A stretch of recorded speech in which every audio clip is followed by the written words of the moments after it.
పూర్తయి ఆ జాబితా అంతా వచ్చేటప్పటికి వచ్చే నెల వచ్చే ఏడాది మార్చి ఏప్రిల్ అవుతుంది. అప్పుడు దాన్ని బేస్ చేసుకుని ఎన్నికలు అయితే కనుక ఇప్పుడు సమస్య. ఎందుకంటే ఇతర రాష్ట్రాల్లో ఉన్నోళ్ళు ఆంధ్రాలో ఓటు హక్కు వదిలేసుకున్న వాళ్ళు బోల్డ్ అంతమంది.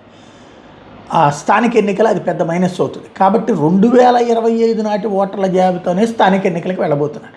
దీనికి రాష్ట్ర ఎన్నికల సంఘం ముమ్మరం చేసిందంటే రాష్ట్ర ప్రభుత్వం ఆ సూచన చేసినట్లు లేదా ఆదేశాలు ఇచ్చినట్లు. కాబట్టి ఆల్రెడీ ఓట్లుండి ఇప్పుడు సర్కారణంగా కోల్పోయినటువంటి వాళ్ళు లేదా ఇతర రాష్ట్రాల్లో ఉండి 2 ఓట్లు వేస్తుండేవాళ్ళు, మన ఓటు అక్కడ ఓటు వేస్తుండేటటువంటి వాళ్ళకి మళ్ళీ అవకాశం ఇచ్చినట్టయింది. రాబోయేటటువంటి స్థానిక ఎన్నికలకు సంబంధించి ఈవెన్ అప్పుడు తెలంగాణలో కూడా అదే లెక్కన వేసుకెళ్ళిపోతారు. కాబట్టి హైదరాబాద్ ఎలక్షన్స్ ఇప్పుడు జరగబోయేటటువంటి దాంట్లో కూడా ఆ ప్రాబ్లం ఉండదు. ఆల్రెడీ మొన్న జరిగిన ఎన్నికల్లో అయితే అట్లాగే ఓట్లు వేసేసారు. కాబట్టి రాబోయే రోజుల్లో 2 చోట్ల అదే జరిగేటటువంటి అవకాశం అయితే ఉంటుంది.